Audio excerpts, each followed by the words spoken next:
Здравствуйте, меня зовут Дарья. На своем канале я рассказываю о своих лошадях, о работе с моими лошадьми, обо всем, что связано с лошадьми. И сегодня я отвечаю на ваши вопросы, дорогие наши зрители, которые вы задаете в комментариях и в личных сообщениях. И тот вопрос, который был задан, я считаю, что он достоин отдельного разговора. Этот вопрос о том, в какой последовательности следует обучать лошадь от самого юного возраста хорошему. То есть с чего начинать, в каком возрасте чему обучать и как это друг за другом должно идти. На самом деле у меня снято много видео, но эти видео сняты по отдельным урокам, по отдельным занятиям. А сегодня я хочу поговорить о том, как же все эти уроки систематизировать и в какой последовательности, чему мы должны учить лошадь, начиная с самого маленького жеребенка, когда он только родился и начинает интересоваться окружающим миром, и уже завершая лошадью, которая готова к заездке и, в общем-то, уже даже практически заезжена.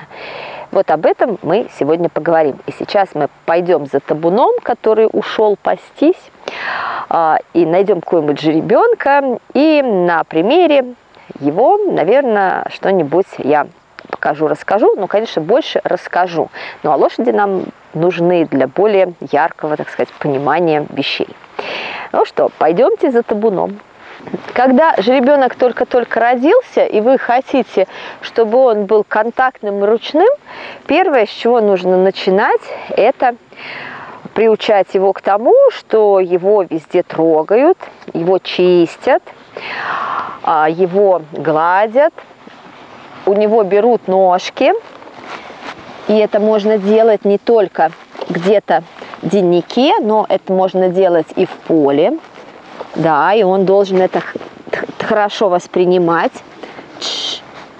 Вот, молодец. И причем не только передние ножки, но и задние тоже. Тише, он должен вам давать. И это можно делать буквально с самого рождения. Это не требует каких-то вещей, как оповоживание жеребенка или обучение его каким-то таким хорошим манерам, скажем так. Хотя это тоже хорошие манеры, воспринимать человека и его требования как должное. То есть первое, что мы делаем с маленьким жеребенком, это мы его учим не убегать от нас, воспринимать наши прикосновения, давать ножки, находиться рядом, не напирать на нас, то есть соблюдать наше личное пространство, потому что жеребенок хоть и маленький, но он растет, и он становится все больше и больше, и очень в скором будущем вес его уже будет превышать ваш вес. То есть учиться он должен уступкам, то есть когда вы его двигаете, он должен уступать вам. Это легко делать с маленькими жеребятами, поскольку они еще легкие, и вам легко жеребенка подвинуть и объяснить ему, что он должен сделать. Вот, отошел, значит, все хорошо, еще разочек. То есть вот такие вещи вы можете делать, и вы должны делать со своим маленьким жеребенком буквально с самого рождения. Причем не обязательно при этом оповаживать его. До полугода жеребенок, в принципе, может быть не оповоженным. Это не обязательно, если он ходит за матерью. Ну, если вам нужны какие-то манипуляции, которые вы будете производить с этим жеребенком, то тогда, да, вы должны будете его оповодить. Как оповоживать жеребенка, у нас снято несколько видео, и их можно посмотреть. Буквально начиная от двухмесячного жеребенка и заканчивая уже отъемом, то есть жеребятами в возрасте полугода. Или даже немножко старше. Вот это первое, чему можно начинать учить жеребенка. Никаких вещей, связанных с трюками, то есть, как меня спрашивают часто, как научить жеребенка вставать в свечку, или как научить жеребенка трапеции, или как научить жеребенка там вставать на тумбу или еще что-то делать. И этого вы делать Не должны. То есть не делайте этого, не учите жеребенка плохому. Это вредно, как для его еще не сформировавшегося организма, потому что кости у него еще очень мягкие. И когда же ребенок получает неправильную нагрузку на свой организм, могут пострадать сухожилия, которые крепятся к окончаниям костей, ну, то есть в суставах. И жеребенок может стать инвалидом от этого. Вот, поэтому позвольте ему расти, но учите его только тем вещам, которые необходимы в ежедневном обслуживании этой лошади. Или если случится какая-то, не дай бог, неприятность, чтобы жеребенок давал себя лечить, то есть давал себя удерживать и давал себя мазать там или что-то трогать в любом месте его тела. Вот это необходимо для маленьких жеребят. Далее дети растут. Мы обычно жеребят, начиная с полугода и до года, не трогаем. То есть они просто растут, гуляют, пасутся, взрослеют и все. Конечно, они уже оповожены, они знают недоуздок, они умеют его надевать, но и все. Больше они ничего не умеют. Ну, колятся, да, естественно. Надо научить же ребенка колоться, то есть чтобы вы спокойно оттягивали его шкурку, тыкали его пальцем, вот как этого, допустим, да, я оттягиваю шкурку, тыкаю, и он не дергается. То есть этому тоже учите лошадь, потому что это впоследствии даст вам возможность спокойно делать ему прививки, вакцинации, брать кровь. То есть вот зажимайте вену, учите его, что вы трогаете его горло, и ему это не страшно. Вот это тоже обязательно надо делать. Ну вот, жеребенок подрос, дорос до года, далее нужно потихонечку начинать учить его хорошим манерам. И учить его обтяжке. То есть, что это такое? Это обучение молодой лошади воспринимать команды. Это уже оповоживание такое второй стадии, второй ступени. Мы делаем это на вожжах. Мы надеваем на лошадь гурту. Это такая седелка, одевается вот сюда, застегивается подпругой на спину, на ней кольца. Через кольца проходят вожжи, которые крепим к кольцам трензеля, либо кольцам недоустка. И начинаем потихонечку обтягивать лошадь, то есть учить ее команде «стой», команде «стоим» и команде «вперед». Также мы потихонечку учим лошадь поворотам, то есть уступкам на давление вожжей. Этим мы занимаемся не так много и не так часто. Ну, примерно разочек-два от года до 1,5 лет.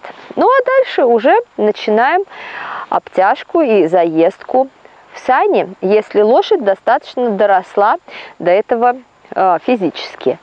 Зимою, как выпадает достаточное количество снега, мы заезжаем молодую лошадь в упряжь. Как это выглядит? Мы приучаем лошадь надевать хомут, надевать шлею, седелку, затягивать подпругу, учим ее брать железо, то есть брать трензель, надеваем уздечку. Перед этим она уже обтянута на вожжах, то есть знает определенные команды.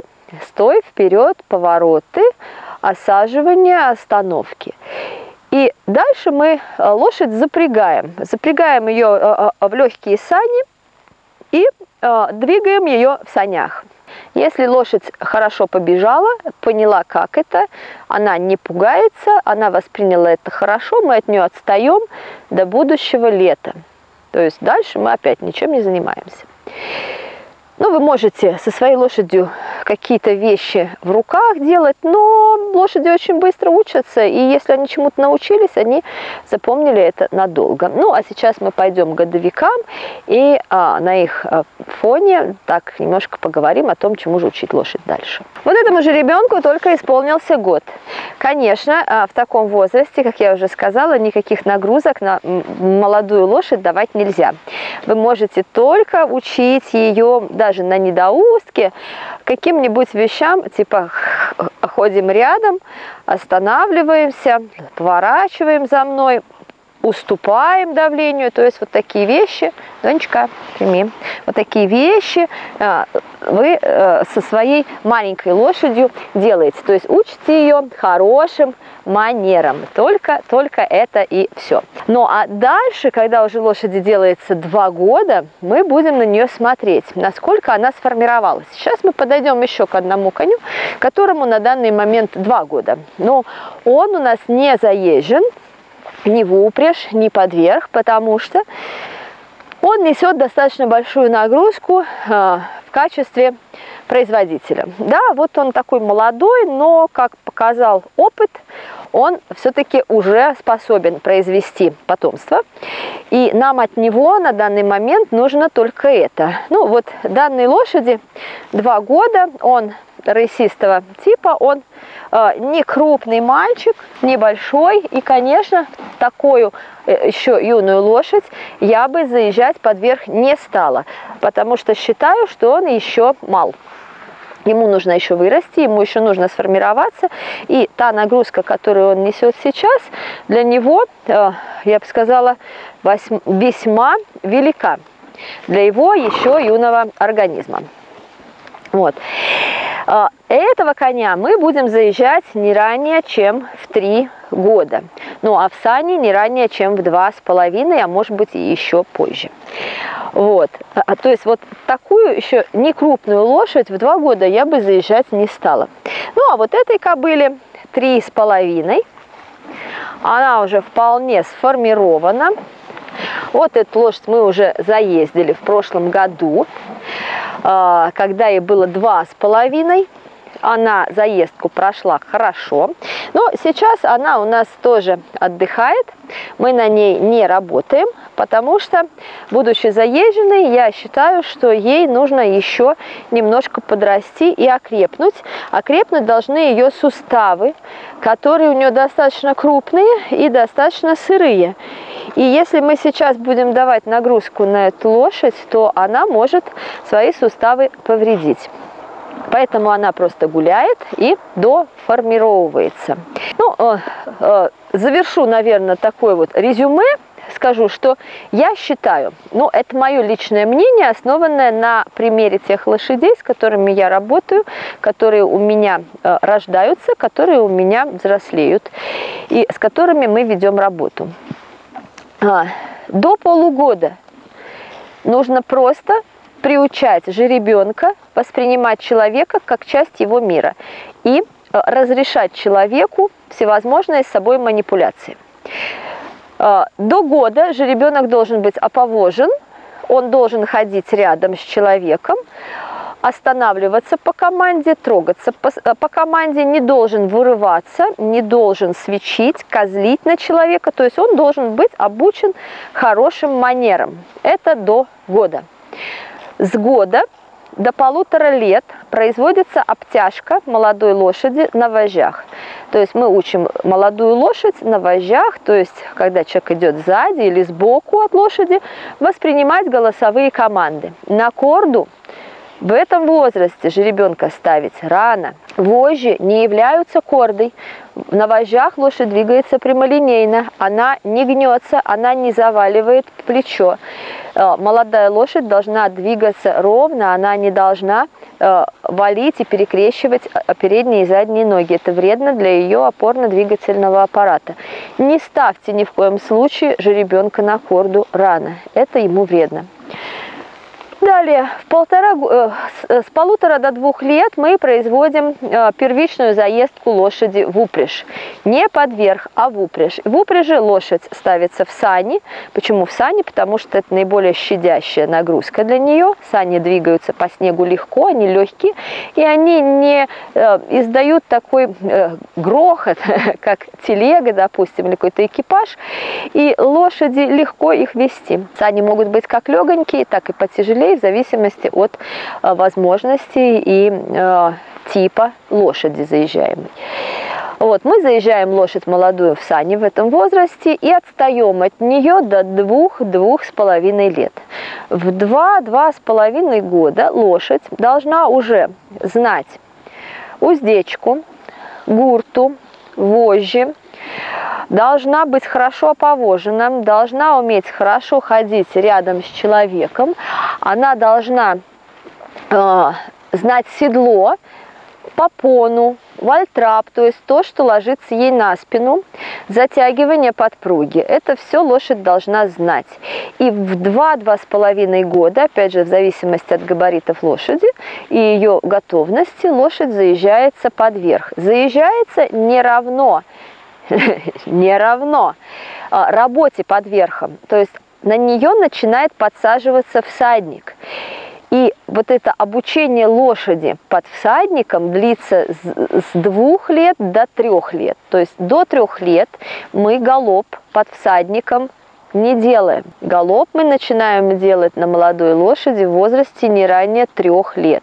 Почему? Потому что галоп – это достаточно серьезная нагрузка на суставы и сухожилия лошади, а суставы и сухожилия лошади еще недостаточно крепки и сформировались для этой достаточно тяжелой для нее нагрузки. То есть лошадь должна сама сформироваться, во-первых, а во-вторых, она должна сбалансироваться под собственным весом и принять всадника и сбалансироваться под всадником, чтобы она почувствовала вес всадника и могла его правильно взять на спину. Вот это очень важно. И с 3 лет уже можно начинать работу лошади, молодой лошади, как в упряжи, так и верхом. Вот к такому выводу я пришла за те годы, на протяжении которых я заезжаю, воспитываю, выращиваю лошадей. И считаю, вот такая заездка и такого плана воспитания с самого юного возраста и до момента начала работы позволяет нам вырастить здоровую как физически, так и психически лошадь. И все это время наши лошади достаточно много двигаются, они делают это в коллективе, они растут в табуне, они вырастают уже социализированными и умеют общаться в коллективе, умеют общаться с человеком. Это очень хорошо и очень правильно. Вот об этом, наверное, я хотела сегодня сказать, и на этом мы, наверное, с вами закончим наш монолог на тему, какие этапы и какая последовательность воспитания и заездки лошади должна быть, по моему мнению. Вот я выразила мое мнение. Оно может отличаться от вашего, либо общепринятого, но при этом оно остается моим. Ну что, всего хорошего, смотрите наш канал, подписывайтесь, ставьте лайки, комментируйте. Пока!